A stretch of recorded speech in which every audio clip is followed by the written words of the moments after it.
stuck here. The cops won't bother me.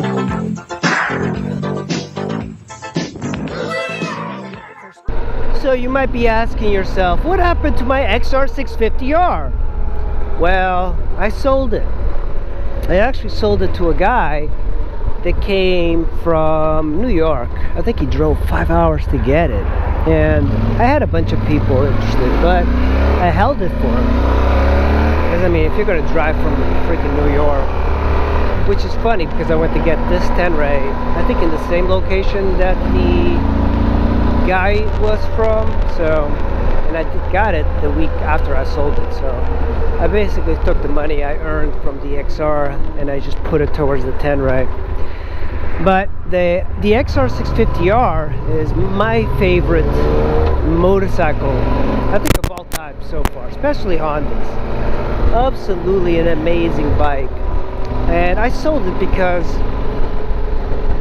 I think I had this idea of like riding dirt, and then I was trying to switch out the dirt wheels and I needed a different rotor, and I was just like, oh man. And then I just started kickstarting, and then I remember all the times I was like kickstarting it in the woods. It was like a workout. So I think I came to my senses. I'm like, yeah, I really shouldn't be on a high-powered 650, even though I love it. I need to be on a 250, and I looked up the Honda CRF 250L, and I really like that one. So I was trying to get one for a while, and the problem is, like, the minimum amount for the CRF I saw was $3,000. So that's kind of expensive. The xr650r, even though it was 20 years old, it costs about $3,000 to $4,000. But I sold mine with the Supermoto wheels for about $4,500 or $4,600. So it wasn't bad. I bought it for lower. But anyway, I sold it. The guy came from New York. He test drove it, bought it, paid for it, left. And then, because the title was still not in my name, I had to, because in New York they need the bill of sale in the title owner's name, so I had to put him in contact with the previous owner. And then after I did that, I thought, okay, hey, I think he enjoys it. He's going to be taking it on the Trans-American Trail.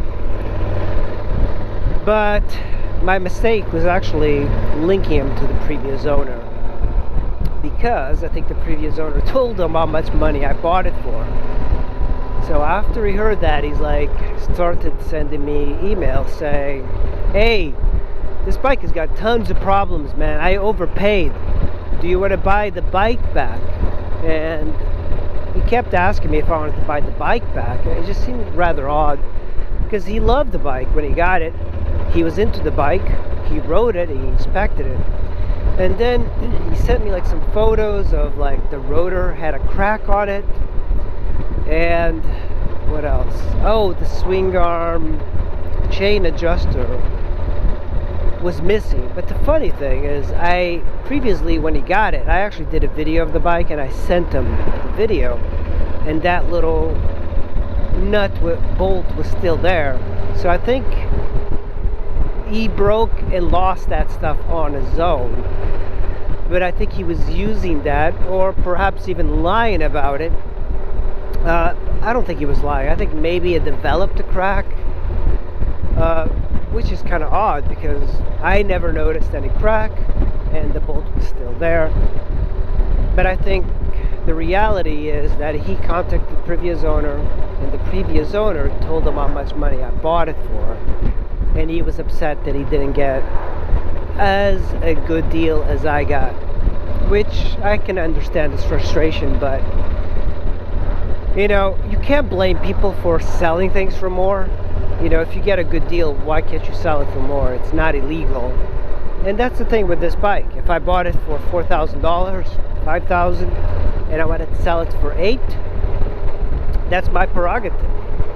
Then I will sell it for that. And if you hear about it afterwards, you shouldn't be demanding money because I got a better deal than you. this is just how life works. You know, some people get better deals than others.